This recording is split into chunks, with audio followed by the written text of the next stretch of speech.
기독교는 종교가 아니라 관계입니다. 그래서 기독교는 relationship이라는 단어가 몹시 중요합니다. 그래서 기독교에서는 만나다, 만남이라는 그런 단어가 그 어떤 종교나 어떤 철학에서보다 더 중요한 의미를 가지고 있습니다. 남편을 잘 만나면 평생 다이아 반지 끼고 살고요. 부인을 잘 만나면 아침을 굶지 않고 먹습니다. 그러나 예수님을 만나면 인생이 완전히 달라지는 역사가 시작이 됩니다. 그냥 70년, 80년 또는 90년이 짧은 인생일 뿐만 아니라 영원한 우리의 인생이 예수 그리스도 안에서 새롭게 태어나는 하나님의 기적을 경험하게 되는 것입니다. 요한복음 1장 1절은 이렇게 시작을 하고 있습니다. 제가 읽어보겠습니다. 태초에 말씀이 계셨습니다. 그 말씀은 하나님과 함께 계셨고 그 말씀은 하나님이셨습니다. 어떻게 하면 예수 그리스도를 만날 수 있는가? 라는 답을 우리에게 던지면서 요한은 요한복음을 시작하고 있습니다. 태초에 말씀이 계셨습니다. 그 말씀은 하나님과 함께 계셨고 그 말씀은 하나님이셨습니다. 그런데 이 말씀이 육신이 되어 우리 가운데 거하시기 시작하신 것입니다. 여러분, 말씀을 묵상하고 말씀을 읽기 시작하면 예수 그리스도가 우리 삶 안에 들어오기 시작합니다. 예수 그리스도를 만나면 하나님을 만나는 역사가 나타나게 됩니다. 하나님을 만나면 예수 그리스도를 만나고 예수 그리스도를 만나면 또한 말씀을 깨닫게 되는 역사가 우리에게 시작이 되는 것입니다. 오늘 요한복음 1장에는 예수님을 만난 5명의 예수님의 제자들에 대해서 기록을 하고 있습니다. 이 제자들이 어떻게 예수님을 만났는가? 이 제자들의 삶 가운데 또 우리 삶 가운데 가장 중요한 일이 있었다면 예수님을 만나는 사건이었을 것입니다. 35절과 36절 말씀을 저희가 먼저 읽겠습니다. 35절 시작. 요한은 자기 두 제자와 함께 다시 그곳에 서 있다가 예수께서 지나가시는 것을 보고 말했습니다. 보라, 하나님의 어린 양이시다.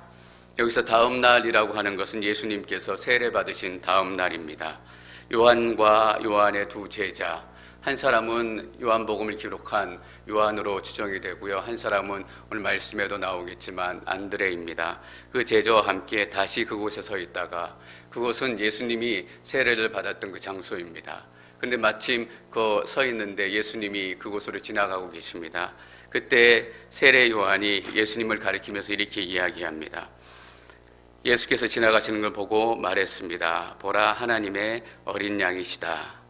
이 하나님의 어린 양이시다라는 말씀을 듣고 안드레와 요한이 예수님을 쫓기 시작했습니다. 여러분, 예수님을 어떻게 만날 수 있는가? 말씀이 선포되어지고 말씀에 반응하기 시작하면 우리 삶 가운데 예수님과의 관계가 시작이 되는 것입니다. 이 제자들이 저기 어린 양이 지나간다라는 이야기를 듣고 결단한 게 예수님을 따라가기 시작했습니다. 여러분, 예수님을 따라가기 위해서는 세례 요한을 떠나야 합니다.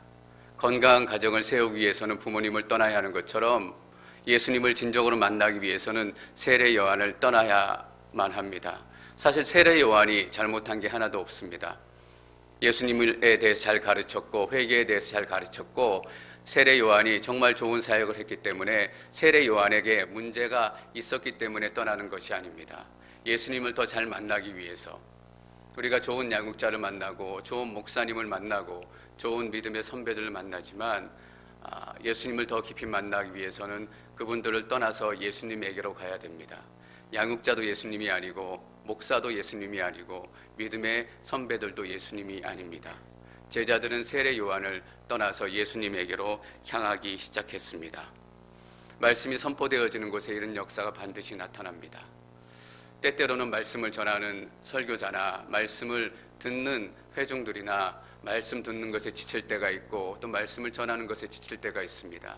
아무리 말씀을 전해도 마치 바위에게 전하는 것처럼 아무런 반응과 변화도 없을 때 말씀을 전하는 사람은 지치게 됩니다.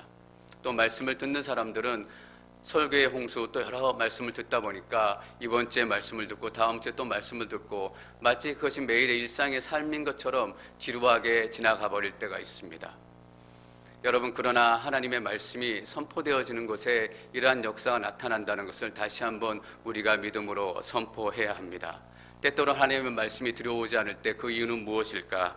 1장 5절에 이렇게 요한이 기록합니다. 그 빛이 어둠 속에 비추고 있지만 어둠은 그 빛을 깨닫지 못했습니다.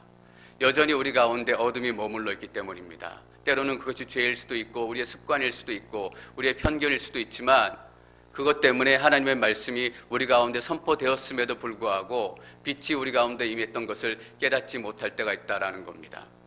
이럴 때 우리가 해야 되는 것은 무엇일까요? 1장 16절 말씀을 제가 또 한번 읽어보겠습니다. 그분의 충만함으로부터 우리 모두는 분에 넘치는 은혜를 받았습니다. 여러분, 우리에게 필요한 것은 분에 넘치는 은혜입니다. 그냥 은혜로도 우리의 죄의 문제가 다루어지지 않고 하나님의 말씀이 들려지지 않을 만큼 우리가 추한 상황 가운데 있기 때문에 다른 번역에서는 은혜가 필요하다라는 말로 대신하고 있습니다. 분에 넘치는 은혜, 저는 여러분들에게 분에 넘치는 과분한 은혜가 임하기를 축원합니다. 여러분, 우리가 어둠 가운데 오랫동안 살았기 때문에 분에 넘치는 은혜가 충만하게 채워지지 않으면 우리가 하나님의 말씀으로 깨달을 수 없고 반응할 수 없는 것입니다. 하나님, 제게 분에 넘치는 은혜를 주십시오. 은혜라는 말 자체도 우리에게 분에 넘치지만 은혜에 은혜를 더하셔서 내 삶은 이렇게 힘들고 내 삶은 여전히 죄 가운데 허덕이지만 그 분에 넘치는 은혜로 말미암아 예수님의 제자들처럼 말씀에 반응하는 삶이 시작되기를 원합니다. 여러분, 말씀은 능력입니다. 말씀이 여러분 삶 가운데 선포되어지는 그 순간 하나님의 역사가 나타나게 되어 있습니다. 제가 이 말씀을 묵상하면서 다시 한번 이 말씀을 붙들기 시작했습니다. 내가 위대해서가 아니라 내 입술을 통해서 전해주는 말이 하나님의 말씀이라면 반드시 그 공동체, 그 심령 가운데 하나님의 역사가 나타나게 될 것이다. 바위에 전한 것 같을 때가 있을지라도 마치 수십 년, 수백 년, 수만 년이 지나면 그 바위에 빗방울로 구멍이 떨어지는 것처럼 그 말씀으로 인하여 반드시 그 인생 가운데 큰 변화가 나타나게 될 것이다. 여러분, 말씀을 전하는 저에게도 이런 믿음이 필요합니다. 그러나 분명히 말씀을 듣는 여러분들에게도 이러한 믿음이 필요합니다. 저 말씀은 내게 주시는 하나님의 말씀이다. 내가 저 말씀을 하나님의 약속의 말씀으로 받고 내 삶 가운데 저 말씀이 이루어질 것을 믿음으로 선포한다. 그러면 말씀대로 기적이 나타나게 되어 있습니다. 안드레가 예수님을 만나고 너무나 감격스러워서 그냥 잊지를 못합니다. 41절 말씀 저희가 같이 읽습니다. 41절 시작. 안드레는 가장 먼저 메시아는 그리스도라는 뜻입니다. 메시아를 만난 사람은 그냥 잊지를 못합니다. 그냥 나 혼자 좋은 신앙 가지면 되지, 나 혼자 예수 잘 믿으면 되지, 멋있고 꽤 그럴듯한 말 같지만 예수님을 만난 사람은 그냥 있을 수가 없는 사람입니다. 성령이 너희에게 임하시며 너희가 권능을 받아 유대와 사마리아와 온 땅 열방까지 이르러 하나님의 복음을 전하고 증인이 될 것이다. 성령이 들어온다라는 것은 말씀의 능력이 들어온다라는 것입니다. 여러분, 저는 말씀의 능력으로 충만하시기를 축원합니다. 그냥 있을 수가 없다라는 것입니다. 점잖게, 원래 저도 되게 점잖은 사람이고 조용한 사람입니다. 근데 어느 순간부터 말씀이 들어오고 복음이 들어오기 시작하니까 제 능력은 안 되지만, 저희가 과문하지만 여러분 앞에서 이렇게 당당히 서서 말씀을 전해야 되겠다. 말씀을 선포해야 되겠다. 말씀이 뜨거워지기 시작하고 성령이 내 안에 움직이기 시작하면 그 뜨거움을 더 주체할 수 없게 되는 것입니다. 여러분, 나 혼자 교회 잘 다니면 되지, 나 혼자 신앙생활 잘하면 되지, 멋진 말인 것 같지만 그것은 사단에게 속는 말입니다. 저는 여러분들이 열방으로 나가서 하나님의 복음을 전하는 증인이 되기를 축원합니다. 안드레는 그냥 있을 수가 없었습니다. 메시아를 만났다. 메시아를 만났는데 어떻게 그냥 있을 수 있겠습니까? 형에게 그냥 불이 나게 달려가서, 형, 내가 메시아를 만났어. 내가 구원자를 만났어. 메시아는 그리스도라는 뜻입니다. 기름 부은 받은 자, 하나님께서 기름 부으심을 허락한 자, 하나님의 사명을 지고 이 땅 가운데 보내심을 받은 자라는 의미입니다.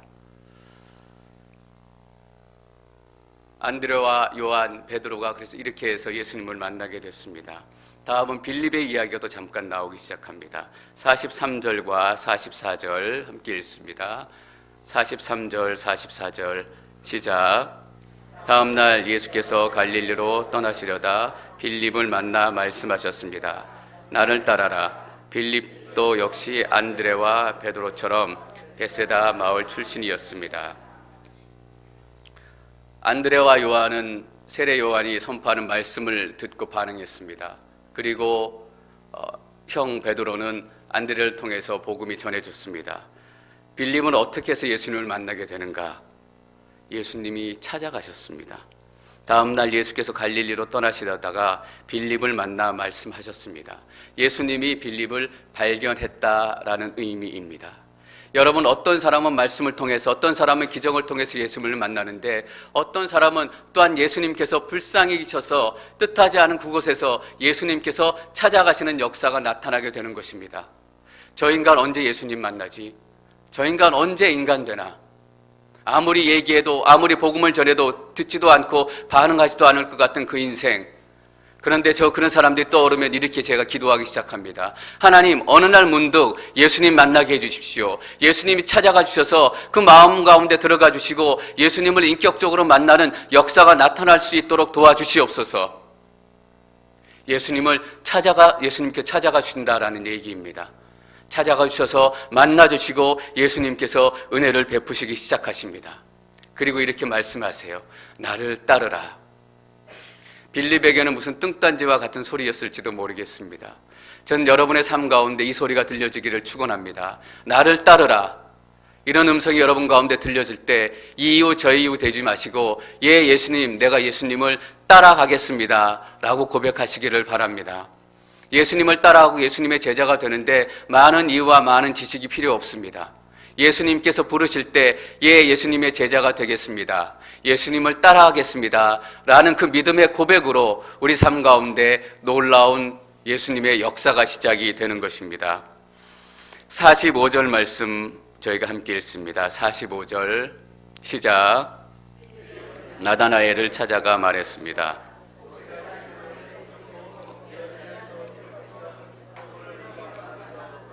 그분은 요셉의 아들 나사렛 예수시요. 빌립 역시 예수님을 만나서 마음이 뜨거워지니까 가만히 있지 못합니다. 누구에겐가 기쁜 소식을, 이 귀한 보석 같은 복음을 전해주지 않으면 마음에 불이 뜨거워져서 참을 수가 없게 되었어요. 그래서 가까이 있었던 나다나엘을 찾아갔습니다. 여기서 보니까 빌립은 나다나엘을 찾아갔다라고 기록하고 있습니다. 옆에 있는데 그냥 얘기해 준 것이 아니라 좀 멀리 떨어져 있는데 일부러 찾아가서 수고해서 저 사람에게 이 복음을 전해 주어야 되겠다라는 열정과 열망이 시작이 되는 것입니다. 여러분, 복음은 우리의 수고를 동반합니다. 하나님께서 하나님의 과분한 은혜로 말미암아 한 인생 가운데 복음을 시작하시지만 너무나 많은 경우에 우리의 인생을 사용하기를 원하시는 것입니다. 우리가 함께 섬기고 함께 복음을 고백하고 함께 나누었던 그 순간과 시간들을 통해서 함께 있었던 사람들이 복음을 만나고 예수 그리스도를 만나게 되는 것입니다. 여러분, 수고를 두려워하지 마십시오. 신앙이 좋으신 것 같은데, 교회는 열심히 다니시는 것 같은데 수고를 두려워하는 분들이 현대 크리스찬 가운데는 너무나 많아요. 그러나 우리의 수고를 통해서 복음이 그 사람에게 들어가고 하나님의 말씀이 그 사람에게 들어간다라는 사실을 여러분들이 잊지 않으시기를 바랍니다. 여러분들을 통해서 일하시기를 원하세요. 저를 통해서 일하시기를 원하시는 것입니다. 모세가 율법에 기록했고 예언자들도 기록했던 그분을 우리가 만났어. 안드레의 표현을 빌자면 우리가 메시아를 만났다라는 의미입니다. 그분은 요셉의 아들 나사렛 예수시요 라고 예수님에 대해서 조금 더 구체적으로 소개합니다. 그런데 이 말 중에 한 단어가 나다나엘의 마음에 탁 걸립니다. 뭐냐 하면 나사렛이라는 단어입니다.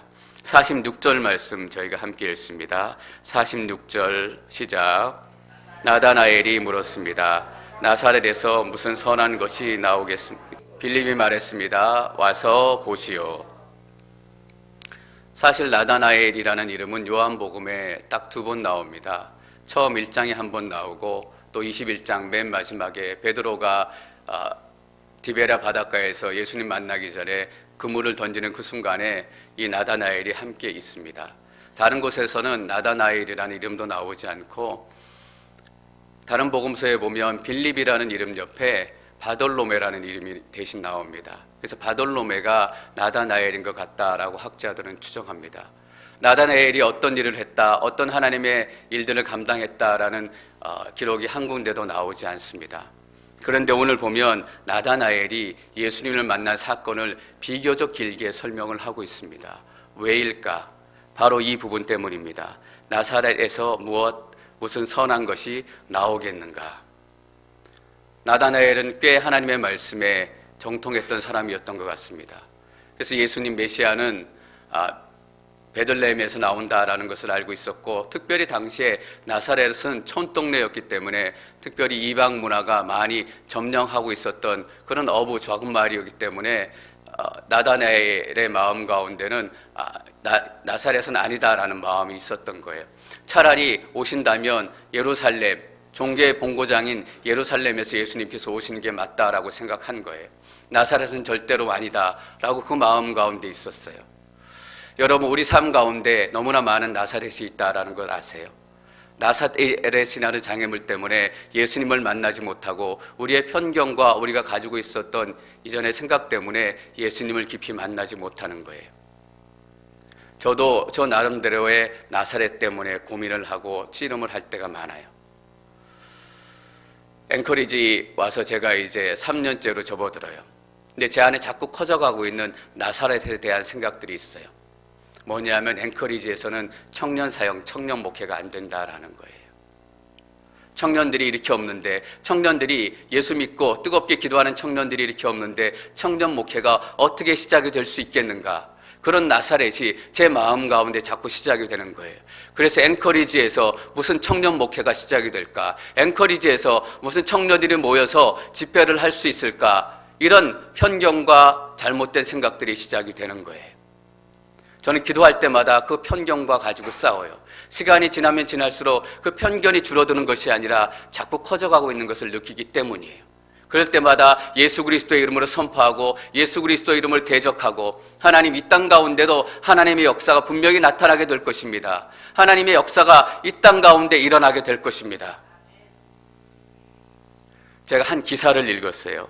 어떤 기사냐 하면 47살 되신 목사님께서 한국에 가면 거창이라는 시골이 있잖아요. 거창 중에서도 좀 들어간 시골인 것 같은데 거기에 목회 임지를 받으셔서 거창에 있는 교회로 목회를 하러 가시게 됐대요. 근데 복음화율도 너무 낮고 동네도 자그마한 동네이기 때문에 거기에 모든 교인들을 다 합쳐봐야 1000명도 될까 말까. 제가 볼 때는 지금 앵커리지 교회의 모든 교인들을 합쳐봐야 1000명이나 될까 싶습니다. 그래서 그 정도 사이즈라고 생각하시면 될 것 같아요. 그래서 그 목사님께서 부임하시고 나셔서 기도하시기 시작하셨대요. 하나님, 제가 거창 이 시골에 온 이유를 알고 싶습니다. 하나님께서 이 거창으로 보내신 그 이유를 제가 깨닫는다면 하나님의 뜻을 이루기 위해서 이 거창에 제가 뼈를 묻겠습니다. 그렇게 하루에 3시간씩 3년을 기도하셨대요. 근데 어느 날 그 마음 가운데 하나님의 음성이 들리기 시작하는데 주일 유년학교를 1000명으로 만들어라 라는 거예요. 여러분, 얼마나 황당한 얘기인 줄 아세요? 전체 교회 다 합쳐도 교인이 1000명도 안 되는데 유년 주일학교 어린아이 학생들을 1000명으로 키워라 라는 하나님의 메시지가 떨어졌다라는 거예요. 그때 그 교회 유년 주일학교의 학생 수는 30명이었대요. 그래서 3년 동안 열심히 기도하고 하나님의 주신 비전이기 때문에 성도님 앞에 서서 그 비전을 선포했대요. 하나님께서 내게 꿈을 주시고 비전을 주셨습니다. 주일 유년학교 학생들의 수를 1000명으로 늘려라 라는 꿈을 주셨습니다. 교인들이 너무나 황당하니까 아멘도 못하고 박수도 못 치고 우리 목사님 왜 저러실까? 여러분, 그런데 1년 만에 1000명이 넘었대요.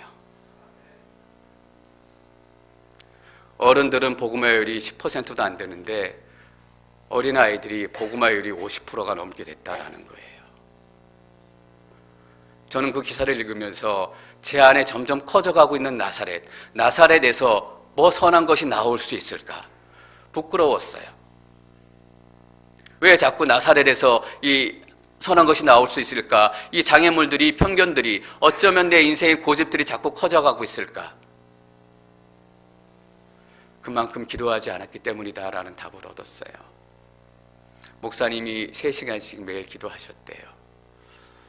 저는 하루에 고작 기도해봐야 1시간, 많이 기도해봐야 1시간 반, 2시간. 매일 새벽마다 3시간씩 기도하셨대요. 그분의 목회 철학이 하나님께서 맡기신 양들의 이름을 부르면서 기도하는 게 목회 철학이다라는 거예요.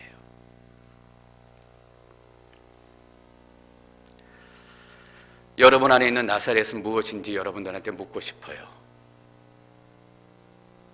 여러분이 앵커리지 지역에 앵커리지 온누리 교회가 가지고 있는 나사렛도 있는 거 아세요?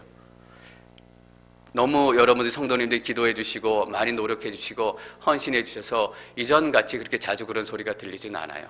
근데 간혹가다 요즘에도 앵커리지 온누리 교회 너무 차다, 이런 얘기 가끔 들릴 때 있어요. 제가 안에 들어와서 목회해 보니까 전혀 그렇지 않아요. 한 분 한 분이 너무 따뜻하시고 한 분 한 분이 너무 좋으신데, 그런 얘기를 들으면 일단 교회에 좀 와보시면 좋은데 그런 마음이 들 때가 있어요. 그분들에게는 그게 나사렛이에요. 저 앵커리지 온누리 교회를 꼭 오셔야 된다는 것이 아니라, 교회 가면 이렇더라, 교회 가면 저렇더라, 교회 가봤는데 아니야, 목사는 이렇고 사람들이 이렇고, 상처만 받아, 상처 때문에 나는 교회 안 나가. 너무나 많은 나사렛들 우리 가운데 있기 때문에 우리가 하나님의 은혜를 경험하지 못하는 거예요. 하나님이 주신 놀라운 은혜를 경험하지 못하는 거예요. 나사렛에서 무슨 선한 것이 나오겠는가? 빌립이 말했습니다. 여러분, 빌립의 반응이 또 특이해요. 아니야, 나사렛에서 정말 나올 수 있다니까. 나사렛이 어떤 동네인지 내가 잘 한번 설명해 줄게. 이 나다나엘은 갈릴리의 가나 혼인잔치 아시죠? 가나 출신이에요. 그래서 예수님이 어떤 사람인지, 어릴 때부터 어떻게 자랐는지 그런 것들을 좀 얘기해주고 싶었고, 변호해주고 변명해주고 싶은 마음이 있었을지도 몰라요. 그런데 빌립은 아무 말도 하지 않고 딱 한마디만 해요. 빌립이 말했습니다. 와서 보시오. 여러분, 콩인지 된장인지 먹어봐야 된다라는 거예요. 여러분, 싸우지 마세요. 일단 앵커리지 온누리 교회 한번 와보세요. 한번 예배 드려보세요. 한번 기도해 보시고 한번 말씀을 나눠보시고 함께 같이 교제해 보세요. 아무리 화려한 수식어도 아무리 화려한 언어도 와서 경험해보지 않고 만나보지 않으면 알 수 없다라는 거예요. 여러분, 우리는 복음을 전할 때 자주 싸우게 돼요. 그게 아니라니까, 그게 아니라니까. 막 복음을 전하고 있는 모습을 보면, 멀리서 보면 복음과 사랑을 전하는 게 아니라 어떨 때는 싸우는 것처럼 보일 때가 있어요. 그게 아니라고. 물론 안타까운 마음이지만 우리가 믿음을 가져야 합니다. 하나님께서 하실 것입니다. 앵커리지 온누리 교회에 와서 보십시오. 오셨다가 그냥 가시면 제 책임이에요. 47절 말씀 저희가 함께 읽습니다. 47절 시작. 예수께서 나다나엘이 다가오는 것을 보시고 그에 관해 말씀하셨습니다. 빌립이 와서 보시오라고 얘기하니까 나다나엘이 어떻게 했다는 의미예요? 가서 보았다라는 의미예요. 여러분, 우리 안에 있는 나사렛을 제거하기 위한 첫 번째 방법은 뭐예요? 한 발 움직이는 거예요. 먼저 가서 예수님을 보러 발을 움직이기 시작하는 거예요. 어떻게 하면 앵커리지의 청년 목회가 안 된다, 이 나사렛을 제가 없앨 수 있어요? 한 번 움직여서 제가 믿음으로 선포하며 기도하는 거예요. 한 번 움직여서 청년들을 한번 만나서 얘기하기 시작하는 거예요. 이때 저는 나다나엘이 무슨 소망을 가지고 무슨 기대감을 가지고 예수님께서 가서 보려고 했는지 몰라요. 빌립이 얘기하니까 어쩌면 그래, 한번 가서 보자, 속는 심정으로. 여기 속는 심정으로 교회 나갔다가 30년 넘게 다니신 분들 많으시죠? 그런 거예요. 때로는 신앙생활 할 때 너무 똑똑하면 안 되는 것 같아요. 지성도 필요하고 이성도 필요하고, 우리 기독교가 절대로 비이성적인 종교가 아니에요. 미신이 아니에요. 이성적이고 너무나 합리적이에요. 그런데 때로는 똑똑하지 않아야 될 때가 있어요. 하나님보다 똑똑하려고 하니까 안 되는 거예요. 하나님보다 똑똑해질 수 있다면 문제가 해결이 될 거예요. 그냥 속는 셈 치고 한번 가보자. 속는 셈 치고 1대1 한번 해보자. 속는 셈 치고 그래 목사님이 얘기하니까 새벽기도 한번 가서 기도 한번 해보자. 제가 서울에서 온누리교회를 10몇 년 다녔는데 정말 어떨 때는 들들 볶인다는 느낌이 들 때가 있어요. 1대1도 해라, 뭐도 해라, 가정훈련학교도 해라, 부부학교도 해라, 제자훈련도 받아라, 순장도 해라. 어떨 때는 억지로, 어떨 때는 속는 심정으로 했어요. 지금 생각해보면 제가 30대 초중반 이때 순장을 시작했어요. 근데 정말 한심하고 황당하게 그지없어요. 제가 순장으로 시작했는데 정말 성경도 제대로 찾을지도 몰랐고 하나님의 말씀을 깊이 묵상하기는커녕 말씀 그대로도 제대로 알지도 못했고 지금 이렇게 손을 인도하면서 엉뚱하게 말씀 풀었던 같이 나누었던 그런 기억들이 아직도 남아있어요. 근데 훨씬 신앙생활 많이 하신 집사님들 또 그 믿음의 지체들이 틀렸다라고 얘기하지 않았어요. 그때 누군가 순장님 그게 아니죠 라고 따지기 시작했다면 여기까지 못 왔을 거예요. 근데 다행히 같은 순원분들이 속으로만 욕해 주셨어요. 속는 셈 치고 한 거예요. 가정훈련학교도 하고 제자훈련도 하고 속는 셈 치고 하다 보니까 여기까지 와서 목사가 됐어요. 제가 뭐 대단한 사람이라서 대단한 결단이 있어서 목사가 된 줄 아세요? 어떤 분들이 이렇게 물어보세요. 어떻게 목사로 헌신하기로 결정하셨어요? 직장을 다니다가 갑자기 바꾸는 게 쉽지 않으셨을 텐데. 물론 쉬웠다라고 얘기하기는 어려워요. 그런데 속는 셈 치고 가서 보다 보니까, 가서 훈련 받다 보니까 어느 순간에 목사 되고 싶다라는 마음이 자연스럽게 들기 시작한 거예요. 여러분, 콩이냐 매주냐 너무 따지지 마세요. 때때로는 그냥 목사님 말에 속는 셈 치고 한번 들어주시고 순장님 말에 속는 셈 치고 한번 들어주시고 그러면 시작되는 거잖아요. 나다나엘이 예수님께 직접 갔습니다. 보시고 근데 예수님이 보고 말씀하세요. 여기 참 이스라엘 사람이 있다. 요한복음에서 이스라엘 사람이다 하고 얘기할 때는 긍정적인 의미예요. 하나님을 찾는 사람, 하나님을 경외하는 사람, 하나님을 마음에 품은 사람이라는 의미예요. 정말 진심으로 하나님을 찾는 사람이다 라고 예수님께서 말씀하셨어요. 이 사람에게는 거짓된 것이 없다. 여러분, 거짓된 것이 없대요. 나다나엘 안에는. 거짓말을 한 번도 안 한다? 거짓으로 인해서 죄를 한 번도 안 지었다? 그런 의미라고 생각되지는 않아요. 나다나엘도 우리와 여전히 연약한 인생이었기 때문에 때때로는 거짓말했기도 했고 때때로는 죄를 지었기도 했을 거예요. 근데 나다나엘을 보시고 너는 참 하나님을 찾는 사람이구나. 네 안에는 거짓이 없다. 이렇게 얘기하셨을 때는 자기 자신을 안다라는 의미였을 거예요. 네가 얼마나 연약한 존재이고 네가 얼마나 하나님 앞에 설 수 없는 나약한 존재인지 네 자신이 알고 거짓말하지 않는구나. 여러분, 바리새인들은 거짓말했어요. 그래서 하나님을 못 만났잖아요. 나는 거짓이 없고 완벽한 사람이다. 내가 완벽한 사람이다 라고 생각하는 순간 어떤 일이 벌어져요? 예수님이 필요하지 않습니다. 왜냐하면 내가 완벽하기 때문에. 거짓이 없다라는 말은 하나님 앞에 자신의 있는 모습 그대로, 허물은 허물대로, 죄는 죄대로 그대로 겸손하고 겸비한 모습으로 서게 되었다라는 의미예요. 그러니까 진짜 하나님을 찾는 사람이 된 거예요. 여러분, 하나님 앞에 어떻게 거짓이 없는 모습으로 설 수 있겠습니까? 거짓말을 한 번도 하지 않는다라는 의미가 아니에요. 나는 죄인입니다. 나는 연약한 인생입니다. 하나님 아니고는 내가 어떤 곳에서도 해결책을 찾을 수 없는 사람입니다. 하나님, 나를 도와주십시오. 나를 지켜주십시오. 나의 피할 산성이 되어 주십시오. 나는 죄인입니다. 어처구니 없는 인생입니다. 저는 여러분들이 거짓 없는 인생이 되기를 축원합니다. 다윗이 이렇게 기도했어요. 정직한 영을 내 안에 창조하여 주시옵소서. 48절 저희 계속 읽습니다. 48절 시작. 나다나엘이 물었습니다. 어떻게 저를 아십니까? 예수께서 대답하셨습니다.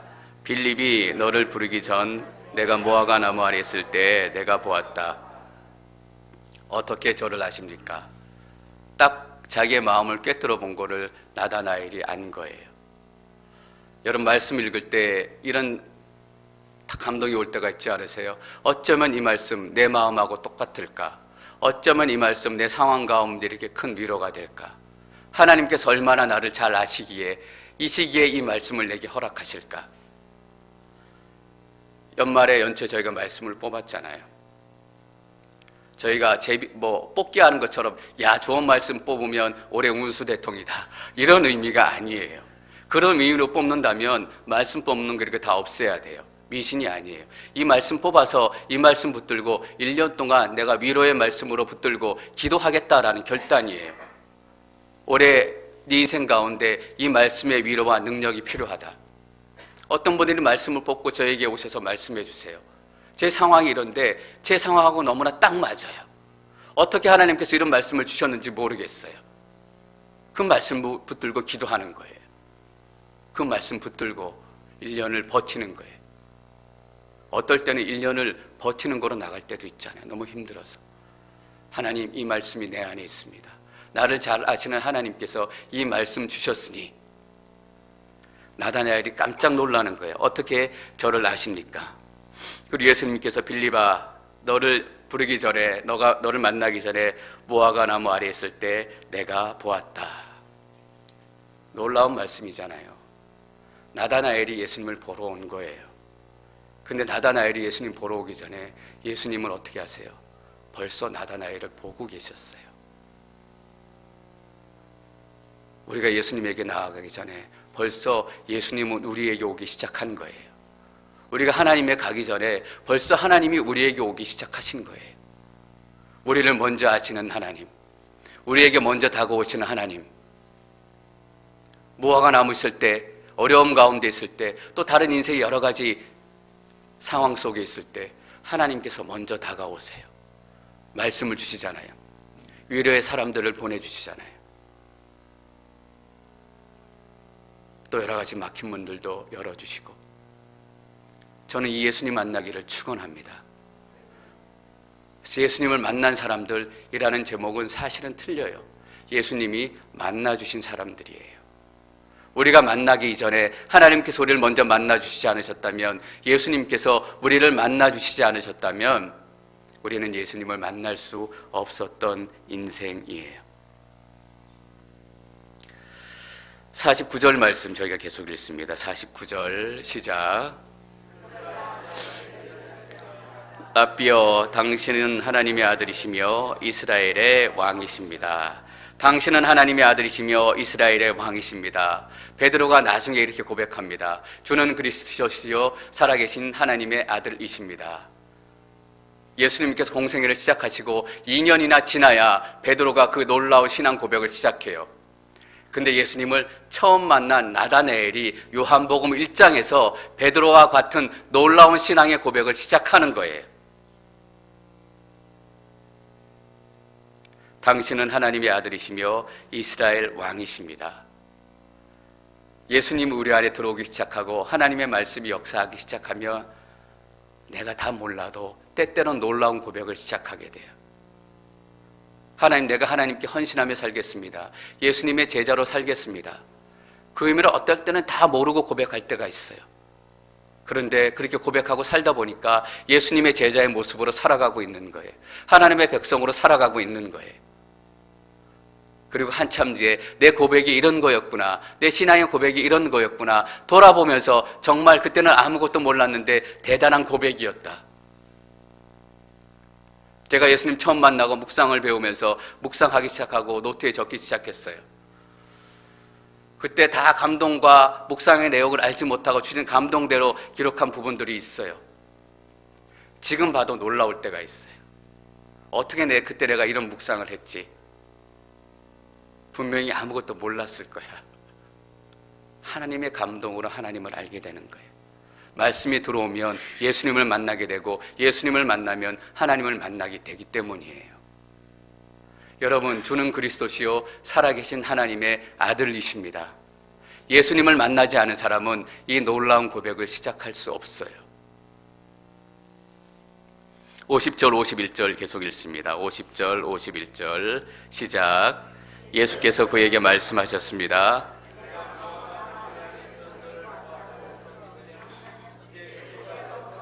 보게 될 것이다. 그리고 예수께서 덧붙여 말씀하셨습니다. 내가 진실로 진실로 너희에게 말한다. 너희는 하늘이 열리고 하나님의 천사들이 인자 위에서 오르락내리락 하는 것을 보게 될 것이다. 무화과 나무 아래서 뭘 하고 있었는지 우리는 알 수 없어요. 예수님께서 무화과 나무 아래에 있었던 것을 보았다라고 얘기하니까 나다나엘이 깜짝 놀라요. 우리는 그 내용이 어떤 건지 모르고 상황도 어떤 건지도 몰라요. 근데 여러분 잘 보세요. 예수님은 알고 나다나엘은 알아요. 하나님 만나면 누가 알아요? 내가 알고 하나님이 알아요. 은혜 받으면 누가 알아요? 내가 알고 예수님이 알아요. 여러분, 우리가 하나님의 음성 듣는 거 훈련도 하고 또 하나님의 음성 듣기 위해서 많은 기도도 해요. 이게 하나님의 음성인지 어떻게 알아요? 내가 알고 하나님이 알아요. 어떤 상황인지 우리는 알 수 없어요. 많은 학자들이 추정하기도 하고 많은 학자들이 게스하기도 해요. 근데 내용이 알 수 있다면 좋겠지만 중요하지 않은 것 같아요. 그것보다 더 중요한 것은 예수님도 알고 나다나엘도 알았다. 그래서 나다나엘이 예수님께서 그 말씀 한마디에 인생이 완전히 바뀌게 되는 거예요. 내가 무화과 나무 아래 너가 있었다고 얘기해서 너가 나를 믿느냐? 그리고 이렇게 얘기하시잖아요. 이제 그보다 더 큰 일도 보게 될 것이다. 더 큰 일이 무엇입니까? 51절 말씀입니다. 51절 다시 한번 읽겠습니다. 시작. 그리고 예수께서 덧붙여 말씀하셨습니다. 내가 진실로 진실로 너희에게 말한다. 너희는 하늘이 열리고 하나님의 천사들이 인자 위에 오르락내리락 하는 것을 보게 될 것이다. 야곱이 베델에서 돌베개를 자고 잠을 자기 시작했는데 꿈을 꾸잖아요. 사다리가 하늘 끝까지 닿아서 그 위에 천사들이 오르락내리락 하는 거예요. 여러분, 사다리가 어떤 의미예요? 하늘과 땅, 우리의 인생과 하나님이 끊어졌다라는 의미잖아요. 그래서 중간에 뭔가 연결이 없으면 우리가 하나님을 만날 수도 없고 하나님께 달할 수도 없고, 왜? 우리는 어둠 가운데 있기 때문에. 어둠 가운데 있어서 그 어둠이 우리를 너무나 덮고 있어서 빛이 임하였지만 우리가 빛이 임한 줄 깨달을 수 없을 정도로 우리는 죄 가운데 있었던 거예요. 하늘이 땅에서 먼 것처럼 우리가 하나님에 도달할 수 있는 길은 없는 거예요. 그래서 그 사다리가 세워진 거예요. 여러분, 사다리는 누구예요? 사다리는 예수 그리스도시고 사다리는 십자가예요. 십자가를 통하지 않으면 우리가 하나님과의 관계가 시작될 수 없다라는 것을 얘기해 주는 겁니다. 예수님이 아니고는 하나님과 우리의 관계가 다시금 시작될 수 없다라는 거예요. 예수님을 만났다라는 것은 어떤 의미인가? 끊어졌던 하나님과의 관계, 죄 때문에 완전히 막혀 있었던 하나님과의 관계가 새롭게 시작이 되었다라는 의미입니다. 여러분, 예수님을 만나셨습니까? 여러분 가운데 사닥다리 하나가 선 거예요. 하나님의 천사가 오르락내리락. 어떤 의미입니까? 하나님의 인재가 그 삶 가운데 임하기 시작했다라는 겁니다. 이 앵커리지 온누리 교회 가운데, 이 예배 가운데 하나님께서 허락하신 예수 그리스도 십자가의 사다리가 세워졌다면 예배 때마다 하나님의 충만한 임재가 임하게 될 것입니다. 하나님의 천사가 예배 가운데 오르락내리락 하는 역사가 나타나게 되는 것입니다. 더 큰 일을 보게 될 것이다. 내가 너 마음을 읽었다고, 너 인생을 알았다고 그것이 기적이라고 생각하느냐? 네 인생 가운데 최고의 기적은 십자가의 기적이다. 여러분은 십자가로 인하여 용서받은 인생입니다. 예수님을 만나시고 또 예수님 앞에 나다나엘처럼 거짓 없이 서게 되는 순간, 예수님, 나는 죄인입니다. 죄인이기 때문에 빛이 임하였지만 깨닫지도 못하는 그런 어리석은 인생, 죄 많은 인생입니다. 그래서 제게 필요한 것은 단 한 가지, 과분한 은혜입니다. 예수님을 만난다라는 또 다른 의미는 내가 과분한 은혜를 입었다라는 의미입니다. 여러분, 과분한 은혜 가운데 사시기를 축원합니다. 우리 가운데 사닥다리 하나가 세워졌습니다. 그래서 영원히 이어질 수 없었던 그 놀라운 틈새가 그 사닥다리로 채워지기 시작한 것입니다. 과분한 은혜로 충만하십시오. 또한 성령으로 충만하십시오. 여러분 가운데 그 놀라운 역사가 시작될 줄 믿습니다.